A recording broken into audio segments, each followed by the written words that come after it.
Well, Tesla's full self-driving beta 10.13 release notes are finally out, and they show why Elon Musk says Tesla is almost at version 11 already. Let's take a look.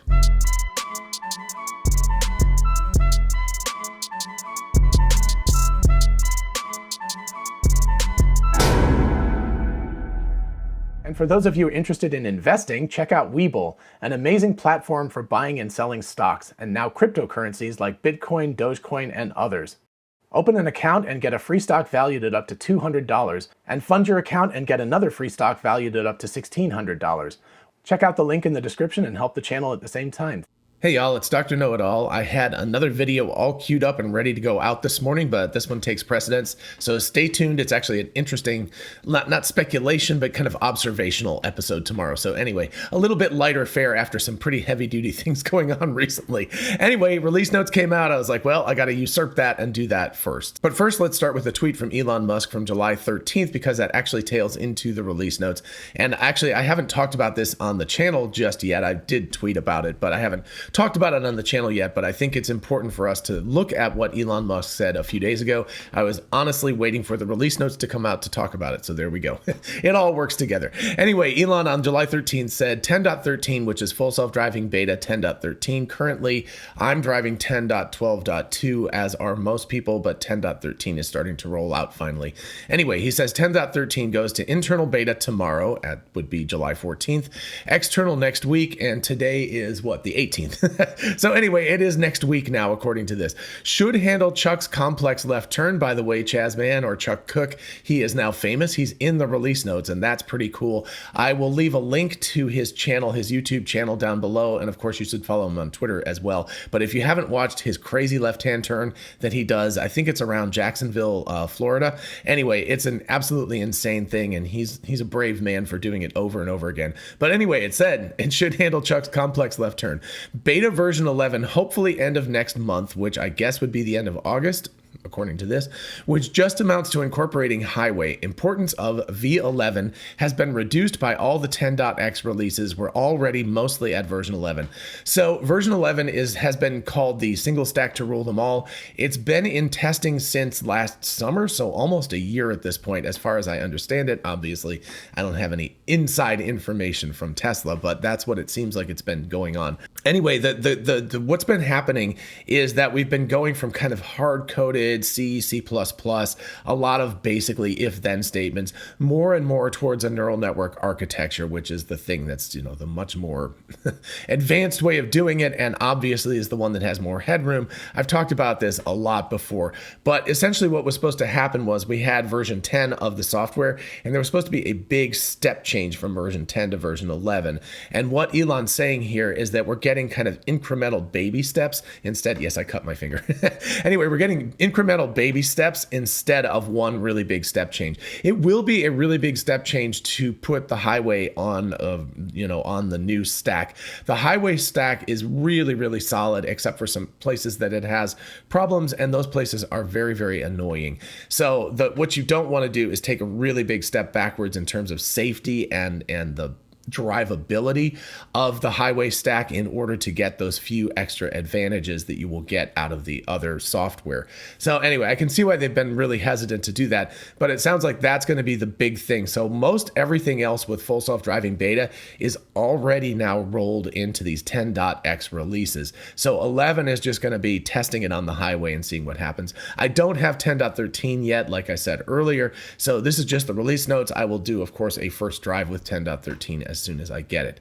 Okay, so on to the release notes. Let me make this a little bit bigger here. There we go. First thing, improved decision making for unprotected left turns using better estimation of ego's interaction with other objects through the maneuver. So first of all, ego car, that's the car that is driving itself. And interaction with other objects is basically talking about how the car is understanding the world around it. That's more or less like it. So basically you have a projected path that the network and the control system is projecting for the vehicle. And then what it's doing is all of the other cars and bicycles and people and trees and garbage cans and whatever else is in the scene, it's doing a better job of estimating what they're going to do throughout this maneuver.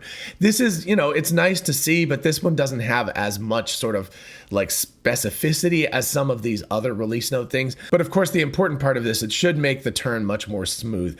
I've got a neighborhood turn, which is just an easy left-hand turn. It's unprotected, but it's from one big, neighborhood street to another big neighborhood street, and the car goes like that around the corner. So we will see immediately whether it does a better job with that particular turn, and hopefully it will, because it does it safely. It's just not very comfortable. So hopefully that's what it's going to be good at. And of course, when it deals with traffic and a lot of other complicated situations, hopefully it'll be better. All right, on to the next one with Chuck Cook's, turn at fame here, I guess.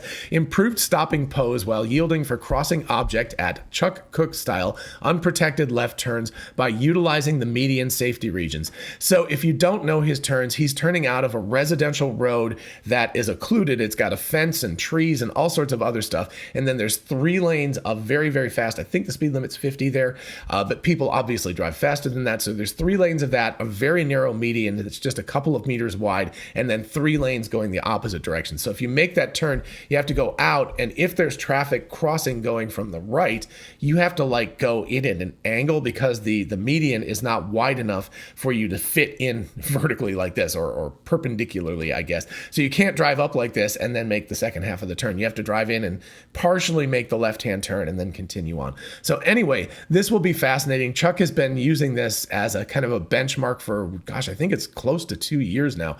So he's been doing this for a long time. So it'll be interesting. I don't know what he's going to do if they take away his unprotected left-hand turn. He'll have to come up with something even crazier. But anyway, it is a very complicated left-hand turn, and this median safety region is a really complicated thing because the car has to be partially in it. It's one of those things where you would not trust your 15-year-old with a learner's permit. You would not let them turn into this intersection. It's far too dangerous. So anyway, it'll be pretty fantastic if the car can manage that. That'll be really, really great. Next up, made speed profile more comfortable when creeping for visibility to allow for smoother stops when protecting for potentially occluded objects. So speed profile, so what happens a lot of times when it's creeping is that it'll come up and it'll stop kind of jerkily and then move forward very, very slowly. So what I hope is that it will come to a more smooth stop, and maybe not even a stop, depends on what the traffic regulations are. Of course, now with stop signs, it has to come to a complete stop. But anyway, it should hopefully come up and be a little bit smoother about creeping out, and maybe a little bit more aggressive about it. It shouldn't need to kind of creep at 1 mile an hour. So I've got the exit to my neighborhood has a stop line that's way, way, way behind. So there's a stop line, and then where you actually need to stop is out further, because there's a brick wall on each side. So the car basically can't see anything if it stops where the stop sign is, and it's not close to the road. So it's a dumb place to put the sign, but that's where they put, the line, not the sign. But anyway, it's a dumb place for them to have put it, but essentially it means that the car needs to kind of stop there and then continue. What it should do is actually go past the stop sign or the stop line, and it should go out to the road before it stops. But anyway, that's actually illegal, I guess, technically, but it's what should be done, actually. But anyway, the creeping behavior should hopefully be much more smooth, and also hopefully faster, because it's really, really slow. If it stops there and then it takes 10 seconds for it to creep out to the road, it's just annoying at that point. So basically, hopefully that will allow that particular situation to be better. All right, enabled creeping for visibility. Actually, let me move mine. There we go. Enabled creeping for visibility at any intersection where objects might cross ego's path, regardless of presence of traffic controls. So this is an interesting one.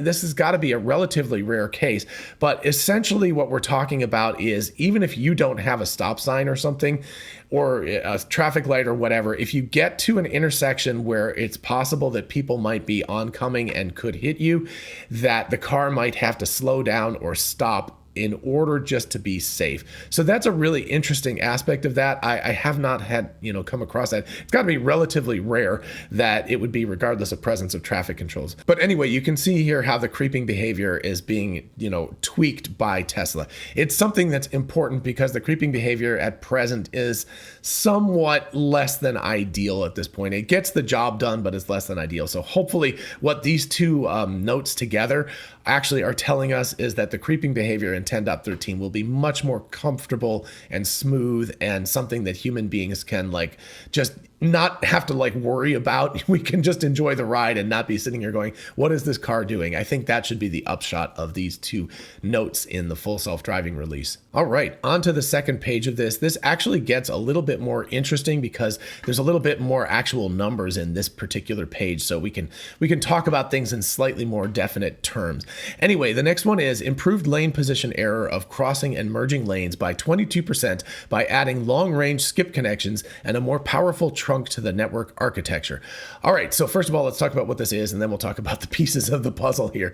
So they've improved this by 22%, but basically it's lane position error. So it would be people crossing you perpendicularly and also coming in a merge, right? So if you've got, let's say, two lanes here that you're driving on, probably not on the highway again because it's not using that stack on the highway yet, but on a regular road, and then the right-hand lane merges into your lane, it's doing a better job of predicting how that's going to actually interact with you, as well as, I guess, perpendicular crossing traffic situations. The way they're doing this is long-range skip connections. This is something that's used a lot in neural network architectures. Essentially what it means is you do some input. You take input about the lanes or something like that, and you do a bunch of processes on it, but then what you do is you feed the original input back into the neural network much later on. In this case, it's long-range skip connections, so not just a couple of layers, but many layers deep. And the effect of this is that you're doing kind of a delta rather than an actual build from scratch situation. So what do I mean by that? What I mean is that you can take that input and you can make adjustments to the input rather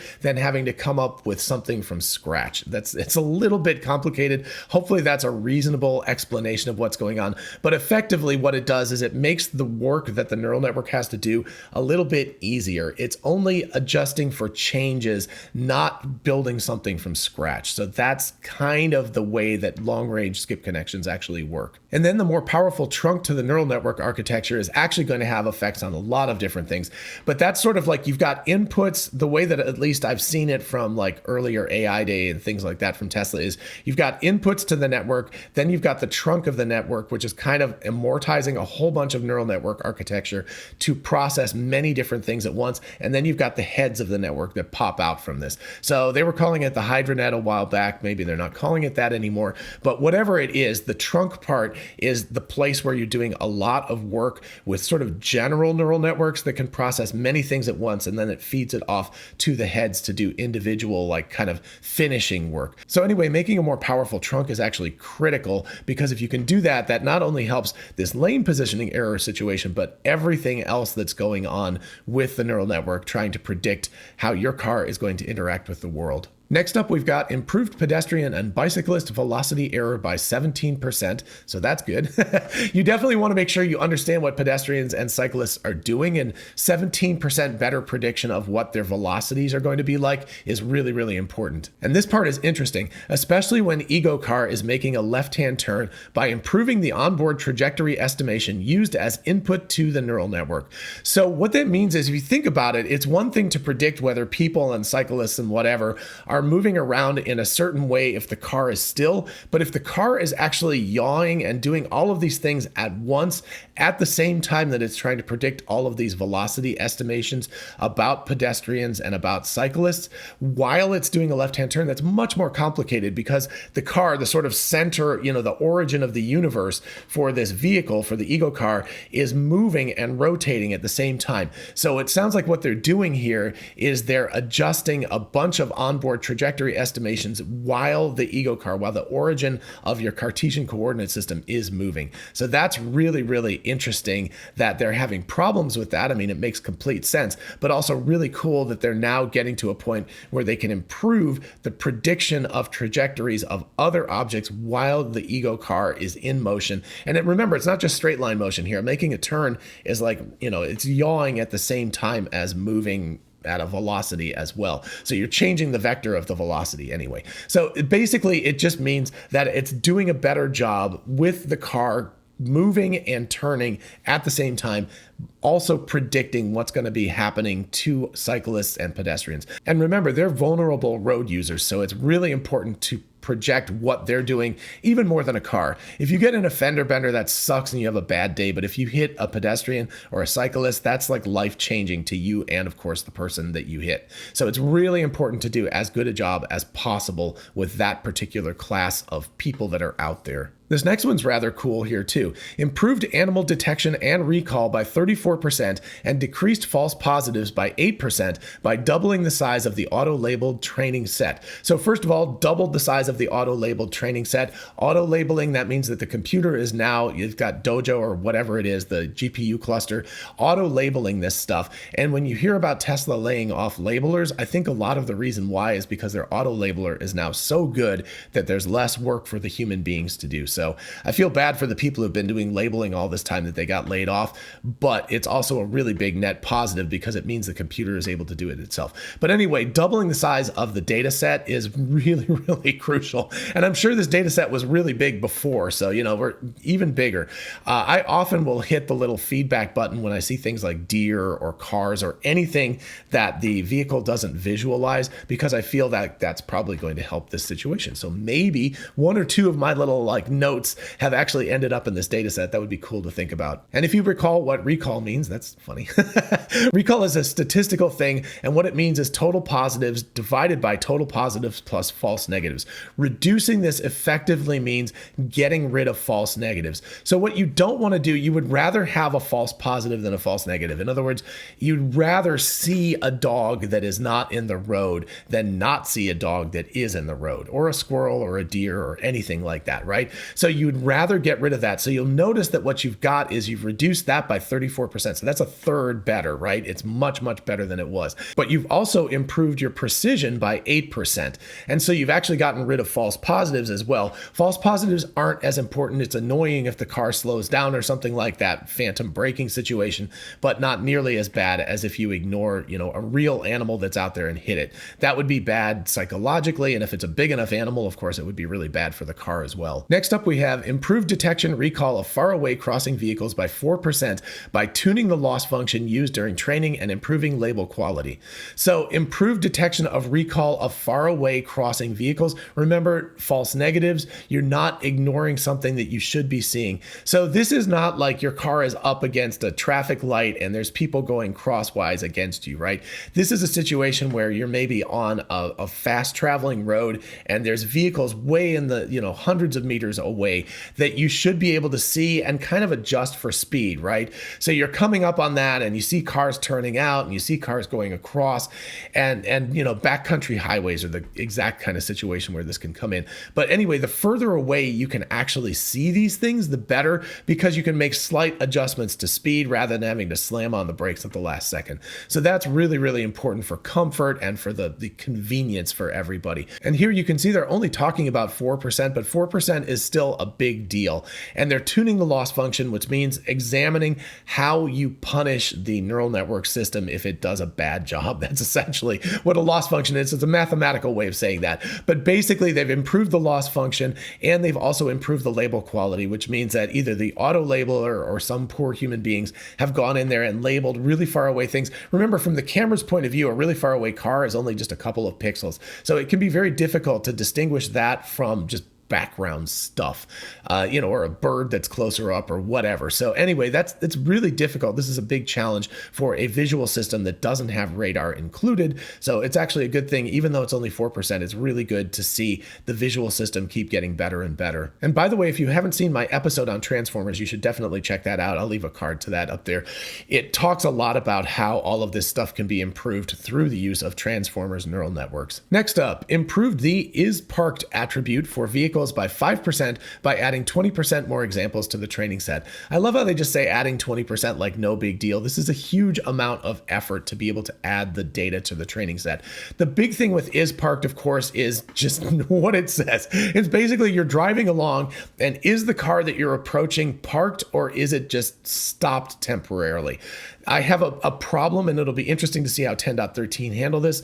When I come from work, there's a kind of a windy road that during traffic jam or rush hour sort of situations, a bunch of cars will park on that. It goes around a curb and they're stopped waiting for a traffic light, but they kind of look like they're parked. And very often my car will just go like, oh, and try to pull out into the opposite lane to go around them. That is not the correct behavior. That's definitely not right. So the better that it can do with the is parked attribute, the better this will be. Again, I have sent some feedback to Tesla about that, so maybe, somewhere in that 20% extra, there's one or two of my examples of that, so that would be really cool to think of. Next up, we've got upgraded the occupancy network to detect dynamic objects and improve performance by adding a video module, tuning the loss function, and adding 37,000 new clips to the training set. So again, adding 37,000 new clips, really amazing that they can just just add it, no big deal. That's a lot of work. 37,000 video clips, remember, is 30 frames per second. And if you're talking about a 10 or 15 second clip, you're looking at, 10 or 15 times 37,000. So it's 150,000-ish frames of data that you've added to this whole thing. So it's not a small number. It's a rather large data set that we're talking about here. As for tuning the loss function, we just talked about that. That's making a better punishment for the neural network system if it does badly. And then the occupancy network is basically this network that's kind of saying like, where in the scene are things I need to care about? Essentially, right? So it's basically going, where are dynamic objects? Where are things that I really need to be paying attention to? So it's not stuff that's staying still. There are occupancy networks for things like trees and curbs and garbage cans and things like that that are not going to move, and parked cars. But you also need an occupancy network for dynamic objects. So other vehicles, pedestrians, motorcycles, cyclists, etc., etc. So anyway, this says that they've upgraded the occupancy network. It doesn't say if they've actually made improvements. It just means that it's better. I assume it's somewhat better, but they don't give a number for it. Next up, reduced false slowdowns around crosswalks by better classification of pedestrians and bicyclists as not intending to interact with ego. Remember, again, ego is the ego car, so that's the car you're driving in. So basically what we're doing here, and again, there aren't numbers with this, but it's nice to see that it's reduced. But sometimes what will happen is a person will be standing next to a crosswalk, but like talking to their friend, and they're obviously not planning on entering the road and starting across the road, and the car will still slow down pretty violently often because it's like, oh, is that person about to cross the road or not? So the idea here is that you don't want these false slowdowns. You don't want to predict that a person or a cyclist or something is going to go across the road when they're not going to go across the road. So it'll be nice for the comfort of us humans and also for the people behind us, because if you're driving a car and all of a sudden the car in front of you slams its brakes on, you're like, whoa, you could get into a fender bender type accident in that sort of situation. So anyway, this should be better for all. It's just a good thing that if the car doesn't have these false slowdowns as much as possible. Next up, reduced false lane changes for cones or blockages by preferring gentle offsetting in lane where appropriate. So again, we don't have numbers attached to this, but what it's saying is essentially like you go along and maybe there are things like some cones, like maybe there's a pothole on the side of the road and they put some cones around it, and what the car should do is just ease into the other lane and then ease out of it. And what could happen instead with full self-driving is that the car would actually completely stop and wait until, basically what it's doing is figuring out if it can go completely around, as if it was like a parked car that was sticking far into the road. It would have to stop and wait for cross traffic to go by and then go around. Whereas if it could just kind of ease into the other lane just a little bit and back out again, it's going to behave much better. So again, that will be really, really nice for it not to have to go into another lane, and especially not into opposite lane traffic, if it can just kind of ease around these cones and just kind of, make a more gentle adjustment instead of a more drastic adjustment. This next one's going to make a lot of people very happy. Improved in-lane positioning on wide residential roads. There's a tendency for the car. So what they're talking about is like a big road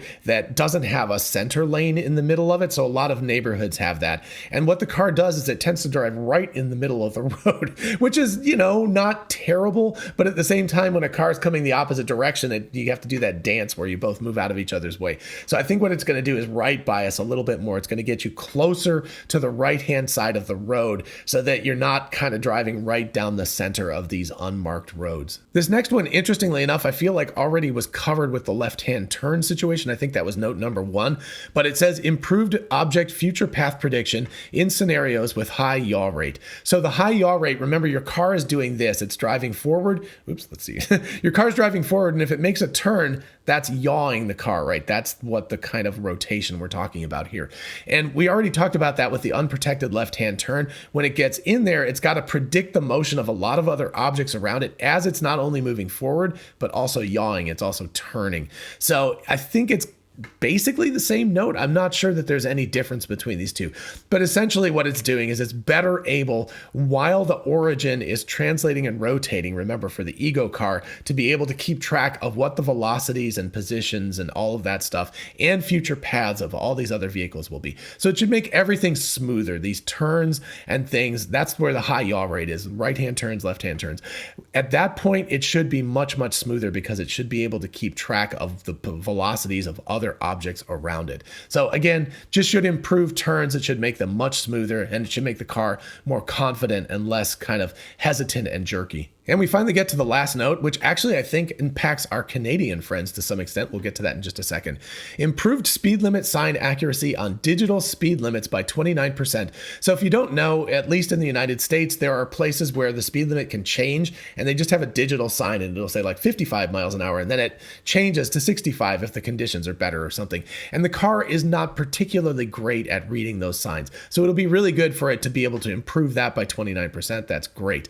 On signs with difficult relevance by 23%. I assume that means things like stop signs that are often like there's a street that's like at an angle and I notice that the car slows down. It'll think that the stop sign is for my direction of traffic, but it's actually for the car, the road that's kind of angling in. So if it's at 90 degrees, no big deal. But if it's like at a 30 or 45 degree thing where you can read the stop sign, that's where the car will stop. So I think that's what we're talking about. It's going to do a better job of ignoring those stop signs that don't really actually refer to what's going on this particular road. Then we get to the Canadian thing. On 3-digit speeds by 39%. In the US, I don't think there's any 100-mile-an-hour speed limits, but in Canada, you of course have kilometers per hour. So going over 100 kilometers per hour is much more common. So I have a feeling that the neural network, because it was trained in the United States, was not particularly good at 3-digit speed limits. So that'll be really, really good to see for our Canadian friends.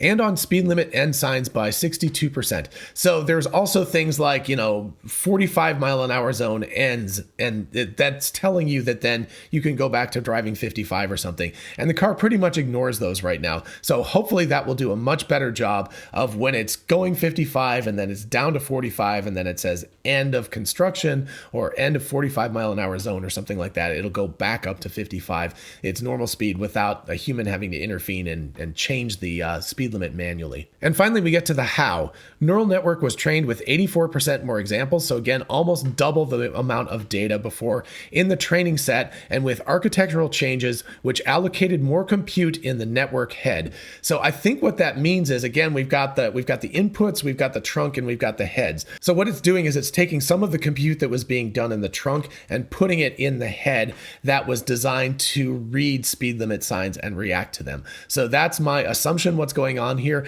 And that probably just means that it's more efficient because it's not using a general network to try to do this computation. It's using an individual head to do that, which is more specifically fine-tuned for that sort of activity. So that should definitely make it more computationally efficient. And of course, 62% improvement is a really big deal. All right, so that's my take on the release notes. That's a lot of information, I know, but you can see how each of these improvements are incrementally making full self-driving better and better. And remember, as with Elon, the version 11 is basically just going to be 10.x plus highways. So it'll be a big deal, but it's not going to be nearly as big a deal as we all thought it was 6 months ago or so.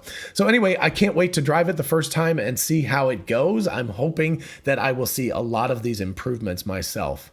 And for anybody in Canada who gets 10.13, let me know how it does with the 3-digit speed limit signs, because I can't test that one around here. All right, I hope you enjoyed this episode and found it fun and interesting and thought-provoking. If you did, please do like it so other people can find it, and also consider subscribing for more of this kind of content.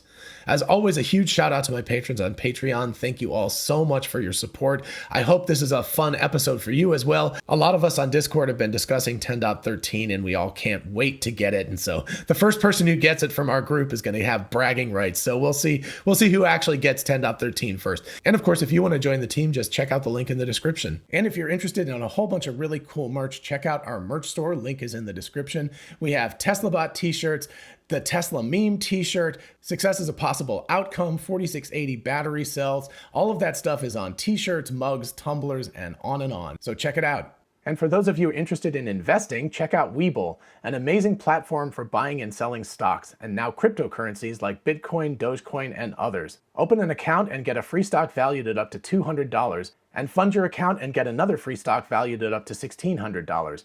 Check out the link in the description and help the channel at the same time. Thank you. And finally, don't forget we are both Tesla and Amazon affiliates. If you look in the description, you can see how going shopping for a solar roof, a power wall, or anything on Amazon helps out the channel.